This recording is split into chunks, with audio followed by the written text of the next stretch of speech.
النبي الكريم إن الله وملائكته يصلون على النبي يا أيها الذين آمنوا صلوا عليه وسلموا تسليما اللهم صل على سيدنا ونبينا وشفيعنا وحبيبنا ومولانا محمد صلى الله عليه وعلى آله وأصحابه وبارك وسلم اللهم صل على سيدنا ونبينا وشفيعنا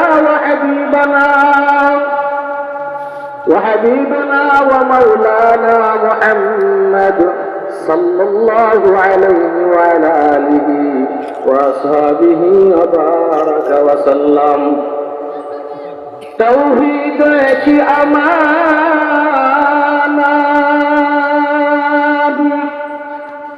سینوں میں ہے ہمارا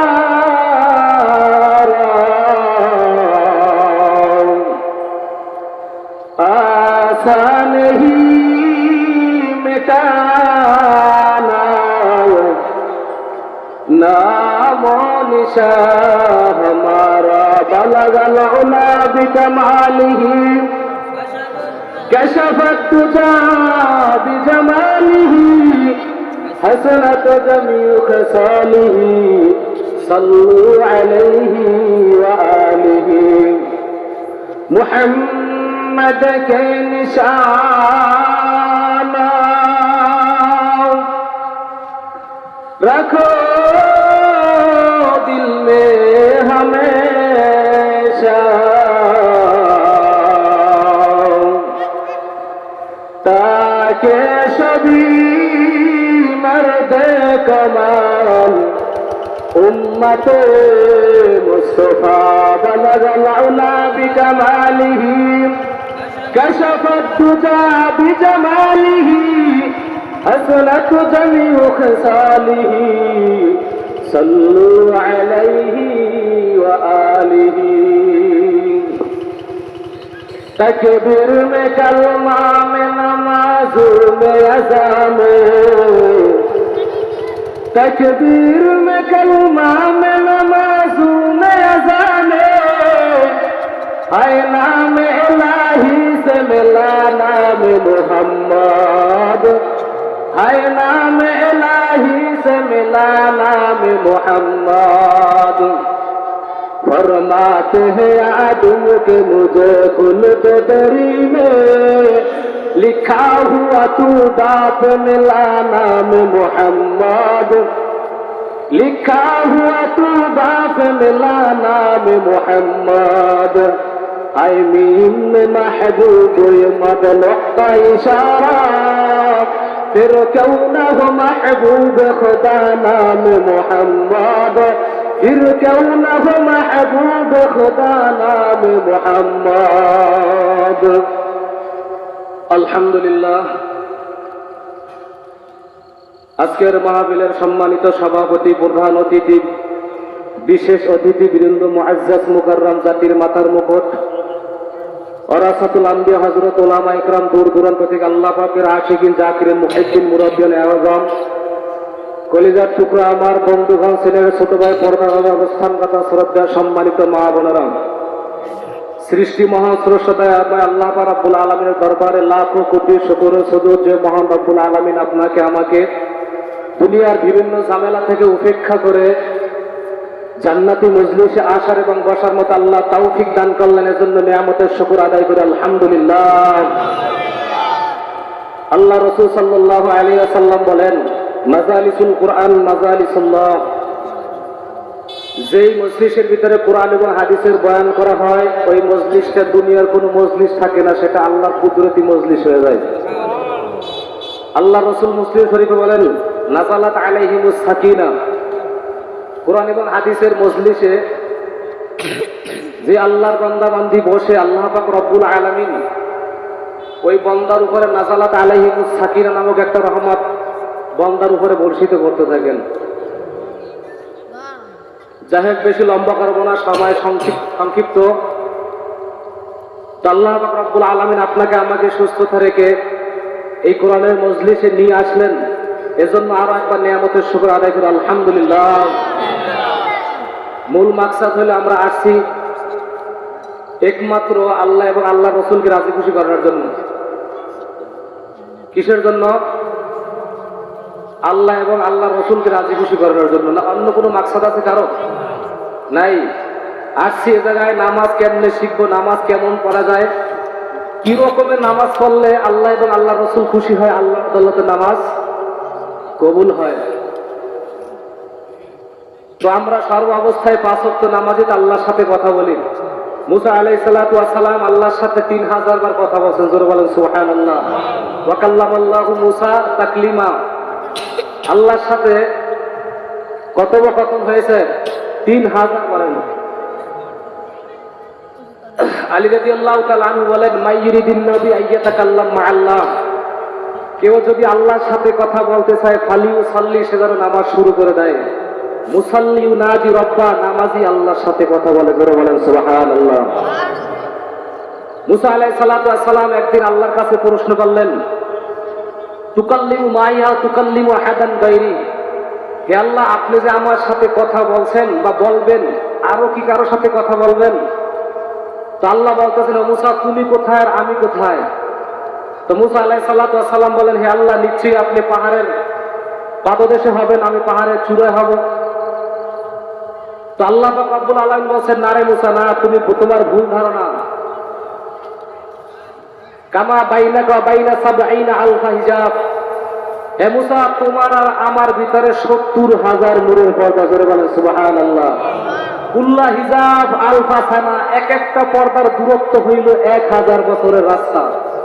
আনা ওয়ারা আল হিজাব, তুমি পর্দার ওই পারে, আমি এই পারে।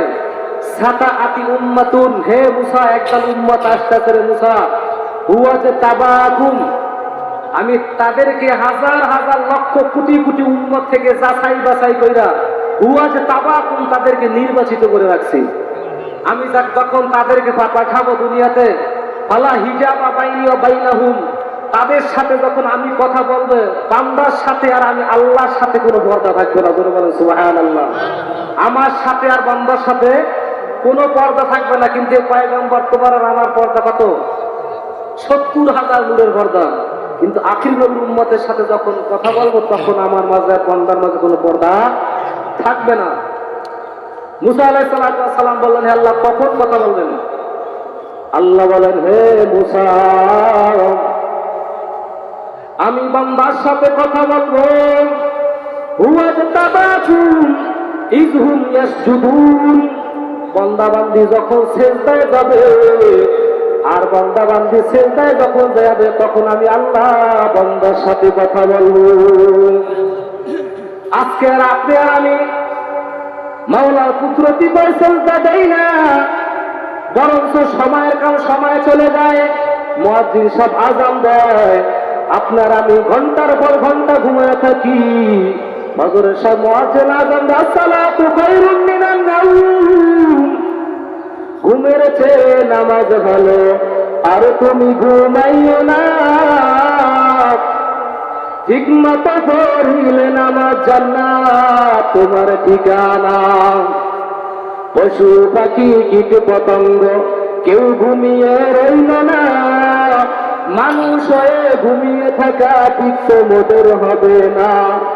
আহাতে মন কঠিন দিনতে নামাজ দিবে সান্ত্বনা, ঠিকমতো পড়িলে নামাজ জান্নাত তোমার ঠিকানা। মুয়াজ্জিন সাহেব ফজরের সময় আযান দেয়, আপনার আমি কম্বল লেপটাই না দিয়া ঘুমাই, বরঞ্চ নামাজ পড়ি না, বেনামাজি হইয়া ঘুমাই।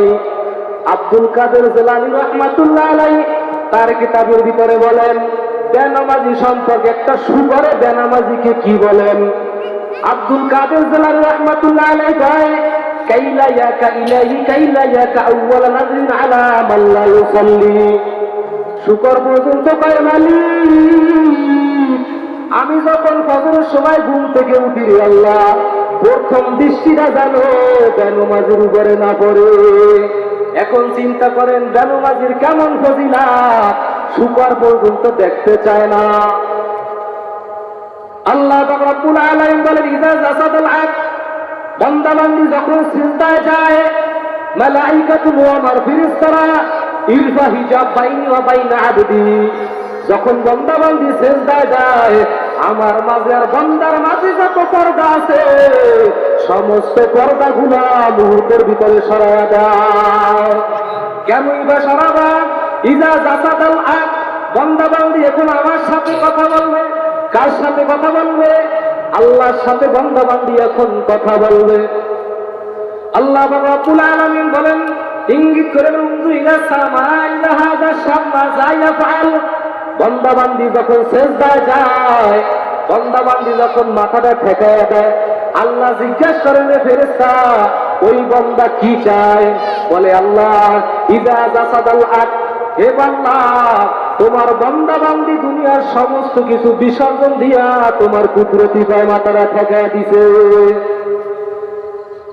আল্লাহ রাব্বুল আলামিন বলেন, ফাশহাদু, তোরা সাক্ষী থাক, ইরফা হিজাবা বাইনি ওয়া বাইনাহুম, আমি ওদেরকে নিয়ে তোদের কাছে গর্ব করে থাকি।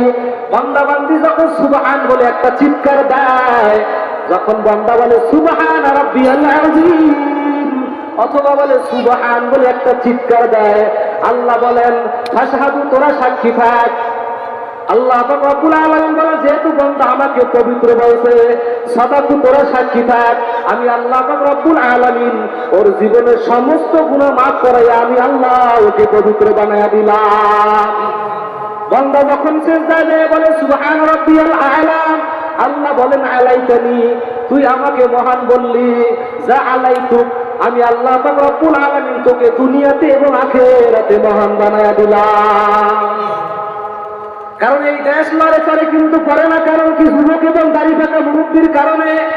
আল্লাহ পাক রব্বুল আলামিন বলেন, লা ইয়ালামু শাবাবা খুশাব, হে মুরব্বী, হে যুবক, তোরা যদি না থাকতি, লাজাআলতু সামা হাদিদা, আমি আকাশটা কবি না লোহার বানায় দিতাম। কি করতাম? কবি না লোহার বানায় দিতাম। বল আনজালতু আলাইহিস সামাই কাতরা ওয়া মা আমবাতা মিনাল আরদি হাব্বা, আমি আল্লাহ পাক রব্বুল আলামিন যেই মাটি দিয়ে হাতো কবি না বালু দিয়ে বানায় দিতাম। ওয়া মা আনজালতু মিনাস সামাই কাতরা, আমি আল্লাহ পাক রব্বুল আলামিন, বান্দা তুই যদি না থাকতি, আকাশ থেকে একটা ফোঁটা বৃষ্টিও দুনিয়াতে দিতাম না। ওয়া আমবাতু মিনাল আরদি হাব্বা, জমিন থেকে একটা শস্যের দানাও দিতাম না। বল আনজালতু আলাইহিল আযাবা সাব্বা, একের পর এক গজব দিয়া ধ্বংস করে দিতাম। করে যুবক, ওরে দাড়ি রাখা মুরব্বী, তোদের দিকে তাকাইলে আমি আল্লাহ আর যে পারি না। যেরকম না সুবহানাল্লাহ। মানুষ দুনিয়া থেকে বিদায় হয়ে যাবে, কেউ থাকতে পারবে না। আল্লাহ পাক রব্বুল আলামিন আজরাইল আলাইহিস সালাতু ওয়াস সালামকে মানুষের জান অথবা রূহ নেওয়ার জন্য নির্ধারিত করেছে। আজরাইল আলাইহিস সালাতু ওয়াস সালাম বলে, মালিক, আপনি যেহেতু আমাকে নির্ধারণ করেছেন, আপনার হুকুমের বাইরে আমি চলতে পারবো না, কাজে আপনার হুকুম অনুযায়ী আমার চলতে হবে। তো মানুষ এবং মানুষের জান রূহ যদি প্রতিনিয়ত মানুষের জান কবজ করি, কিন্তু আপনার বান্দারা তো আমাকে বানাইয়া বানাইয়া গালি দিবে। আল্লাহ বলেন, সাআজআলু লিল মাউতি সাবাবা, হে আজরাইল, প্রত্যেকটা মৃত্যুর কারণে, প্রত্যেকটা মৃত্যুর পিছনে এক একটা কারণ বানায় দিব। ইয়াজকুরু সাবাবা ওয়া ইয়ানসাব, মানুষ ওই কারণ নিয়ে আলোচনা করবে, ও আজরাইল তোমার নাম ভুলে নিবে না। আপনাদের কাছে প্রশ্ন করি, মানুষ যখন মারা যায় তখন আজরাইলের নাম কেউ লয় নাকি? কেউ বলে তোমার বাবার কি হয়েছে, বলে স্ট্রোক করে মারা গেছে, আজরাইলের নাম লয় না। জিজ্ঞাসা করা হয়, ভাই তোমার ভাইয়ের কি হয়েছে, বলে অ্যাক্সিডেন্ট করে মারা গেছে, বলে কি হয়েছে, বলে গার্মেন্টসে আগুন লাগে দুনিয়া থেকে বিদায় হয়ে গেছে। আল্লাহ বলেন, প্রত্যেকটা মৃত্যুর পিছনে এক একটা কারণ বানিয়ে দিব। সমস্ত মানুষগুলো কারণগুলো তালাশ করতে থাকবে, কিন্তু আজরাইল তোমার নাম ভুলে নিবে না। আল্লাহ রাব্বুল আলামিন বলেন, মান বাকিয়া আলা যাহরিল আরদ, হে আজরাইল আর কে বাকি? বলবে আর কেউ নাই। কে বাকি বলবে? কেউ নাই। লা আলাল আরদি আহাদ, জমিনে আর কেউ নাই। আল্লাহ জানা সত্ত্বেও আবার প্রশ্ন করবে, আইনামা তাকুনু ইউদরিকুমুল মাউতু ওয়ালাউ কুনতুম ফী বুরুজিন মুশাইয়াদা। আল্লাহ বলবেন, হে মালাকুল মাউত, দুনিয়ার ভিতরে এমন কিছু মানুষ আছে যারা দুনিয়াতে হাঁটা চলা করে, তারা 5 তলা 7 তলা বিল্ডিং বানায় মনে করছে এর ভিতরে আজরাইল ঢুকতে পারবে না। তারা মনে মনে চিন্তা করে এয়ার কন্ডিশন বানাইছি, এর ভিতরে মনে হয় আজরাইল ঢুকতে পারবে না। এ আজরাইল ওরা মৃত্যুর কথা কোনো চিন্তাও করে না, ওদের কোনো পরেশানিও নাই। আল্লাহ বলবেন, ওরা কোথায়? তো মালাকুল মউত বলবেন, আল্লাহ ওদেরকে নিয়ে আসি, আমি ওদেরকে নিয়ে আসি। ওরা কই? আল্লাহর কাছে এনে দিবেন। তো মালাকুল মউত প্রশ্ন করবেন, হে মালিক, এরপর আমার আর কি কাজ? আল্লাহ বলবেন, হে মালাকুল মউত, আকাশ ঝাড়ু দাও। আপনাদের প্রশ্ন হতে পারে, হুজুর আকাশের ভিতরে মনে হয় কিছু নাই, কিন্তু না না, আকাশের ভিতরে 4 আঙ্গুল জায়গা কিন্তু খালি নাই। ইল্লা মালাইকাতুন কায়িমুন আও রাকিউন আও জালিসুন আও সাজিদুন। কেউ রুকু অবস্থায়, কেউ দাঁড়ানো অবস্থায়, কেউ সিজদা অবস্থায়, কেউ শোয়া অবস্থায়, কেউ বসা অবস্থায়। মিন আউয়ালি খালকি ইলা ইয়াউমিল কিয়ামাহ, জন্মলগ্ন থেকে কিয়ামতের দিন সকাল পর্যন্ত। ইউসাব্বিহুনা বিতাসবিহি রাব্বি ওয়া ইউকাব্বিরুনা বিতাকবীরি রাব্বি ওয়া ইউকাদ্দিসুনা বিতাকদ্দিসি রাব্বি। যারা 24টা ঘন্টা আল্লাহর গুণে গানে রত। লা ইয়াতাফিতুনা তারফাতা আইন, যারা এদিক ওদিক তাকানোর সুযোগ হয় না। একটা চোখের কল জপতে যতটুকু সময় লাগে ওই সময়টুকু তারা পান না। বরঞ্চ কিয়ামতের দিন সকালে তারা বলবেন, মা আবাদনাকা হাক্কা ইবাদাতিক, হে আল্লাহ, আপনার শান, আপনার মান অনুযায়ী আমাদের বندگی হয় নাই। এ আল্লাহর গোলাম, ফেরেশতারা যদি সামনেও গুনাহ নাই, পিছনেও কোনো গুনাহ নাই, ওই ফেরেশতারা যদি বলে, হে আল্লাহ, আপনার শান, আপনার মান অনুযায়ী বندگی হয় নাই, ওরে তোমরা খালি মুসলমান, ও খলিফা বাড়ির মুসলমান, ভালো করিয়া শুনো, যেই ফেরেশতাদের কোনো গুনাহ নাই, ওই ফেরেশতারা বলে, আল্লাহ, আপনার সম্মান অনুযায়ী বندگی হয় নাই। আপনারা আমি চিন্তা করে দেখেন, আমাদের গুনার কোনো অভাব নাই। ডানে আমাদের গুনাহ, বামে আমাদের গুনাহ। এরপর আমাদের মৃত্যুর কথা কোনো স্মরণ নাই, কবরে কি হবে এই চিন্তা নাই, ফিকির নাই। আল্লাহ পাক রব্বুল আলামিন বলেন, আকাশ খালি করে দাও। তো মালাকুল মউত বলবেন, লা আলাল আরদি ওয়ালা আলা আহাদ, জমিনেও নাই, আকাশেও নাই। জমিনেও কেউ নাই, আকাশেও কেউ নাই। আল্লাযীনা ইয়াইশুনা তাহতা আরশিক, আপনার আরশের নিচে যারা আছে কেবলমাত্র তারাই বাকি আছে। আপনাদের ধারণা আপনার আরশের কতটুকু বড় হবে? আরশের নিচে যারা আছে তারা বাকি আছে, আরশের কতটুকু বড় হবে? বিজ্ঞান সম্মত ধারণা, আল্লাহর যে আরশ, আরশটা 8 জন ফেরেশতা বহন করে রাখছে। বলবেন না সুবহানাল্লাহ। কুদরত কার, কাদরে কুদরত দারি বার কামাল, আনতা রব্বি আনতা হাসবি যুল জালাল। এ ভাই, কুদরত কার? আল্লাহ 8 জন ফেরেশতা দিয়ে আরশকে বহন করে রাখছে। বিজ্ঞান সম্মত ধারণা, আরশ আর কতটুকু বড় হবে? আল্লাহ রাসূল বলেন, বাইনাকা তিরাইহি 50 আলফা সানা। যে 8 জন ফেরেশতা আরশ বহন করে রাখছে, একজন ফেরেশতা থেকে আরেকজনের দূরত্ব হইল 50,000 বছরের রাস্তা। কয় বছরের রাস্তা? 7 আকাশের উপরে সমুদ্র, ফেরেশতারা দাঁড়িয়ে আছে সমুদ্রের উপরে। 7 আকাশের উপরে সমুদ্র, ওই সমুদ্রের গভীরতা আর কতটুকু? কামা বাইনা সামাওয়াতি ওয়াল আরদ, জমিন থেকে আসমান যতটুকু, ওই সমুদ্রের গভীরতা হইল ততটুকু। আল্লাহ রাসূল আমাদেরকে তথ্য দিয়ে বলেন, মা ওয়াসালা মাউল বাহরি ইলা রকবাতিহিন নাম। ফেরেশতারা এত বড় যে তাদের হাঁটু পর্যন্ত পানি পৌঁছে না। শাহমাতি উদুনি ইলা আতিকি সাবানিয়াতি আম, এক একজন ফেরেশতার কান্দা হইল 700 বছরের রাস্তা। মিন ইয়াকুতাতিন হামরা, আল্লাহর যে আরশ একটা পাথর দ্বারা তৈরি। মিন ইয়াকুতাতিন হামরা, লাল স্টার রুটি দিয়ে তৈরি। কি দিয়ে তৈরি? লাল স্টার রুটি দিয়ে তৈরি। আল্লাহ বলবেন আরো ঝাড়ু দিয়ে দাও, খালি করে দাও। বলবেন লা আলাল আরদি ওয়ালা আলাস সামাওয়াতি ওয়ালা তাহতা আরশি, জমিনেও নাই, আকাশেও নাই, আপনার আরশের নিচেও নাই, ইল্লা ইসনে আসার মাত্র 12 জন বাকি আছে। জোরে বলুন সুবহানাল্লাহ। কয়জন বাকি আছে? সব শেষ, মাত্র 12 জন বাকি আছে। আল্লাহ জানা সত্ত্বেও বলবেন মালাকুল মাউত 12 জনের নাম বলো। বলে আপনার আরশ বহনকারী 8 জন। কয়জন?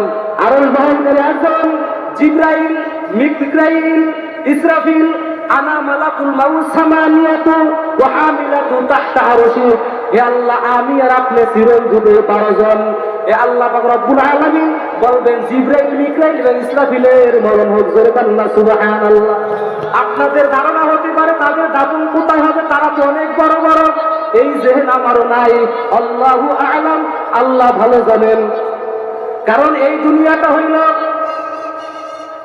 কয় হাজার, 24,000 কিলোমিটারের দুনিয়া। 67 ভাগ হইল স্থল, 33 ভাগ হইল 67 ভাগের জল, 33 ভাগ হইল স্থল। এই ছোট্ট দুনিয়ায় জিবরিল আমিনের দাফন হবে না, দাফন দেওয়ার সুযোগ নাই। কারণ জিবরিল আমিন কত বড়, ফাইদা রাসু ফাওকা সাবআ সামাওয়াতি জুলুহু তাহতা সারা। জিবরিল আলাইহিস সালাতু ওয়াস সালাম এত বড়, তার মাথা যদি প্রসারিত করে দেয় 7 আকাশ উপরে উঠে চইলা যায়, পা দুখানা 7 জমিনের নিচে চইলা যায়। সিতুমিয়া তু জানা 600 ডানা, লাউ কাশাফা জানা আইলা গত্তাল মাশরিকাল মাগরিব। 2টা ডানা যদি প্রসারিত করে দেয় সারা দুনিয়া ঢাইকা যায়। এখন চিন্তা করেন, তাদের দাফন এই দুনিয়াতে হবে না। আল্লাহু আ'লাম, আল্লাহই ভালো জানেন কোথায় দাফন দিবে। আল্লাহ রাব্বুল আলামিন বলবেন এবার কে বাকি আছে? তো মালাকুল মাউত চিৎকার দিয়ে বলল আনতা হাইয়ুল্লাযী লা তামুত। হে আল্লাহ, আমি আর আপনি চিরঞ্জীব। কে বাকি আছে? আমি আর আপনি চিরঞ্জীব, আর আপনার আরশ বহনকারী 8 জন। আল্লাহ বলবেন আরশ বহনকারী 8 জনের মরণ হোক। প্রশ্ন আপনার আবার হতে পারে, আরশ বহনকারী 8 জনের মৃত্যু হলে আরশ কিসের উপরে থাকবে? আল্লাহ রাসূল সাল্লাল্লাহু আলাইহি ওয়াসাল্লাম বলেন উনজুর ইলা সামাই ফাত্তা। আল্লাহ রাসূল সাল্লাল্লাহু আলাইহি ওয়াসাল্লাম বলেন, হে বান্দা বান্দি, ওই আকাশটার দিকে তাকা আর উচ্চতার দিকে তাকা। বেগায়রে আমাদিন তারাউনাহা, আমি আল্লাহ পাক রব্বুল আলামিন বিনা খুঁটি দিয়ে আকাশটাকে আমি আল্লাহ ঝুলিয়ে রাখলাম। সাবআ সামাওয়াতিন তিবাকান, একটা না 7টা আসমান আমি ঝুলিয়ে রাখছি। আসমানগুলা কেমন ছোট জানো? দুনিয়া লাইন একটা কোলার ভিতরে তেল ময়দানে যদি একটা ফুটবল রাখা হয়, দূর থেকে তাকাইলে দেখুন ফুটবলটা এতটুকু দেখায়, তার সমতলদার কতটুকু হবে? মুহাদ্দিসিন একরাম বলেন যে ঠিক প্রথম আসমানটা একটা ফুটবলের মতো, দ্বিতীয় আসমানটা হইল গ্রাউন্ডের মতো বড়। এই রকমের করে আল্লাহ বলে 7 আসমান আমি ঝুলিয়ে রাখছি। ওয়াদাওয়াতু আমরি ইলা সামাওয়াতি ওয়াল আরদি ফাস্তাকাল্লা, আমার হুকুম আকাশের উপর রাখতে দেরি হয়, সেটা স্থির হতে দেরি হয় না। আমি আমার হুকুম উপরে রাখছি তো স্থির হয়ে গেছে। আমি আল্লাহ পাক রব্বুল আলামিন জমিনকে বাধ্য করছি, আসমানকে বাধ্য করছি, সূর্যকে বাধ্য করছি। হে বান্দা বান্দি, তোকে আমি বাধ্য করতে পারতাম। হুয়াল্লাযী খালাকাস সামাওয়াতি ওয়াল আরদা ফি 6 আইয়ামিন সুম্মা ইসতাওয়া আলাল আরশ। আমি আল্লাহ 7 তলা জমিনটাকে আল্লাহ 6 দিনে বানাইলাম। কয় দিনে? কিন্তু তোর মতো একজন মানুষ আমি আল্লাহ পাক রব্বুল আলামিন বানাইতে 10 মাসের মতো সময় নিলাম। কেন জানো? খালাকতাল দিয়া দাইয়া, তোদেরকে বড় আদর করিয়া বানাইছি। আল্লাহ বলেন জমিনকে আমি কি করলাম? আমার হুকুমের উপর রাখলাম। আল্লাহ রাসূল তথ্য দিয়েছেন বুসিতাতিল আরদু আলা মাইল জামাত, আমি জমিনকে পানির উপরে বিছায়া দিলাম। লাম্মা বুসিতাতিল আরদু আলা মাইল জামাতি তামাইয়ালাতিল আরদ, যখন আমি জমিন পানির উপরে বিছায়া দিলাম, সঙ্গে সঙ্গে জমিন হেলতে দুলতে শুরু করলো। আলাম নাজআলিল আরদা মিহাদা ওয়াল জিবালা আওতাদা, আমি আল্লাহ বড় বড় পাহাড় দিয়া পেরাক মাইরা দিলাম। ফাস্তাকাররাতিল আরদ, যখন পাহাড় দিয়া পেরাক মারলাম সঙ্গে সঙ্গে জমিন স্থির হয়ে গেল। জমিন স্থির জমিন হয়ে গেল। আল্লাহ পাক রব্বুল আলামিন বলেন, যেই 1000 মাইল কিলোমিটার বর্গ কিলোমিটার যেইটা ঘুরে 67,000 মাইল কিলোমিটার যেটা দৌড়াইতে থাকে, ওটার উপরে মানুষ আবার কেমনে স্থির থাকে? আল্লাহ বলেন জমিন তোর গতিতে তুই ঘুরবি, তোর ঘোরার কারণে যেন আমার মুমিন বান্দার কষ্ট না হয়। কারণ মুমিন বান্দা আমি বড় আদর কইরা বানাইছি। কি কইরা বানাইছি? আদর কইরা বানাইছি। আল্লাহ পাক রব্বুল আলামিন যদি আবার কোনোদিন সময় করে দেয়, ইনশাআল্লাহ আবার আসবো। হাফেজ সাহেব আমার ওস্তাদ, তার